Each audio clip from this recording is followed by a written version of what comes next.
Continuamos con más noticias de Cuba. No olvides suscribirte a nuestro canal. Detienen al menos a 2 cadenas delictivas de jóvenes en Camagüey. Al menos 8 cubanos se encuentran ante la justicia en la ciudad de Camagüey por múltiples robos acontecidos en lo que va de año. El grupo detenido está relacionado con la sustracción de bienes de valor en varios hogares y centros de trabajo de esa urbe.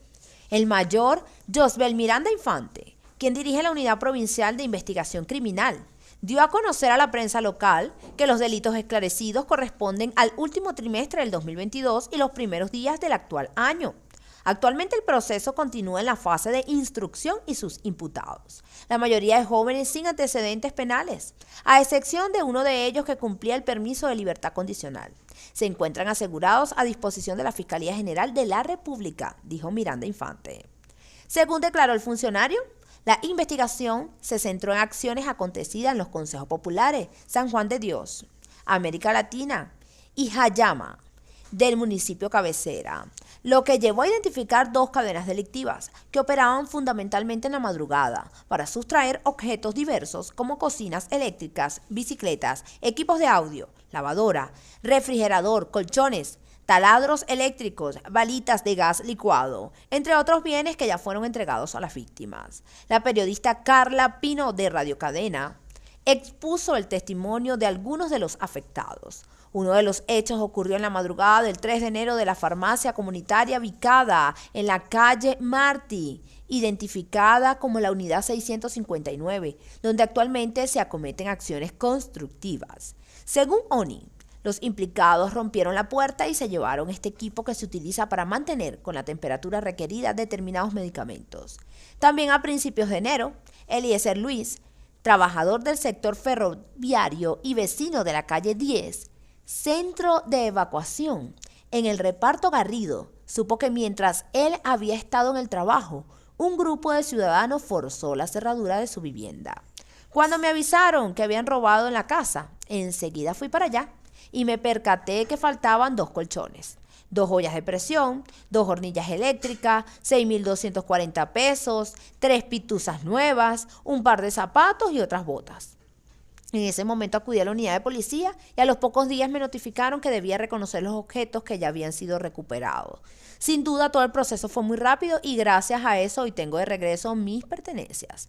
Alfredo Lastre Alfonso regresaba de su trabajo como custodio en la bodega Los Andes del reparto La Vigía y al llegar a su casa evidenció el robo. Yo soy vecino de la calle Teniente Riverón, número 14 entre Cielo y Dama, en el reparto La Ceiba. Cuando terminé mi guardia, llegué a la casa temprano y vi que la reja estaba abierta. Cuando entré, noté que faltaba el televisor, el DVD y de inmediato di parte a la policía. Ya el día 10 de enero me avisaron que podía ir a reconocer los equipos que me habían robado, explicó, agradeciendo a la Policía Nacional por hacer su trabajo. Y continuamos con más noticias de Cuba. La diosa ya tiene permiso de trabajo en Estados Unidos. Amo este gran país. La cantante Dianelis Alfonso Cartaya, conocida como la diosa de Cuba, ya tiene permiso de trabajo en Estados Unidos, país al que llegó a finales de enero junto a su familia. Amo este gran país, escribió la popular cantante junto a un video en el que da la noticia a sus seguidores. Lo que faltaba ya llegó, ahora sí estamos completos para el concierto. La artista se presentará por primera vez en Miami el próximo sábado 22 de abril a las 9 p.m. en el Wasco Center, ubicado en la ciudad de Coral Gables.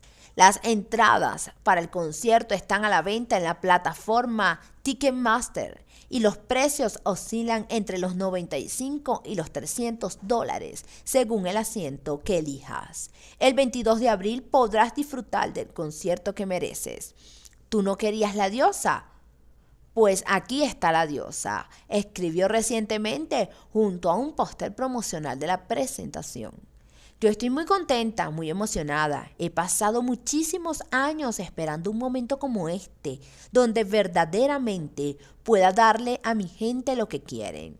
Tras su llegada a Miami el pasado 27 de enero, la diosa estrenó un tema y se sometió a una cirugía estética que la hizo pasar de una talla XL a una M. Esta semana contó a sus fanáticos que había soñado con la popular cantante colombiana Karol G. Anoche soñé que cantaba con Karol, escribió en Instagram junto a la descripción que chimba, una expresión colombiana utilizada habitualmente para destacar cuando algo es bonito o bueno. Logros grandes, futuro mejor, cambios prósperos, vida digna, amo este país. Tú critícame, aunque sí vulgar, pero dura de matar, escribió en sus redes. La diosa es una de las artistas cubanas más populares del género urbano. Tras varios años censurada en la isla, logró llegar a Estados Unidos con un parole humanitario, gracias al nuevo programa migratorio anunciado para Cuba, Venezuela, Nicaragua y Haití. Continuamos con más noticias. Pasajeros del avión Southwest incendiado en Cuba relatan el pánico vivido. Nacimos 150 personas. El vuelo 3923 que salió el pasado domingo poco después del mediodía del Aeropuerto Internacional José Martín de La Habana con destino final a Fort Lauderdale, tuvo que realizar un aterrizaje de emergencia luego de que se incendiara uno de los motores segundos después del despegue. Las autoridades dijeron que investigan las causas del incidente, pero que el fuego se generó luego de que la aeronave colisionara con un grupo de pasajeros. Videos en redes sociales muestran la desesperación que vivieron los pasajeros, muchos de los cuales aseguran que les tomará un tiempo volver a viajar. Nacimos 150.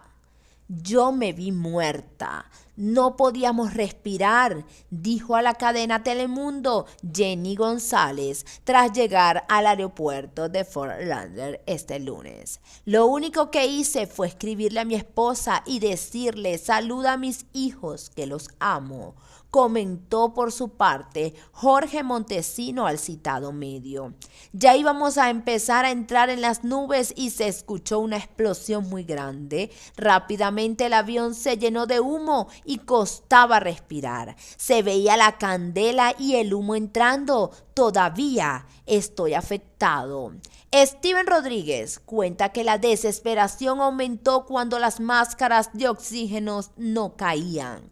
La gente empezó a tomar el asunto en sus propias manos y por la fuerza estaban golpeando el techo para expulsar las máscaras, y la gente tenía los nudillos ensangrentados, y todo porque estaban golpeando el techo. Había niños pequeños en el avión y mujeres mayores. Todas las personas que iban en el avión lograron salir con vida, según el reporte de las autoridades. 2 fueron atendidas por heridas leves. Nos tiramos por un canal inflable, todo el mundo ayudándose, las mamás con los niños, auxiliándonos entre nosotros allí.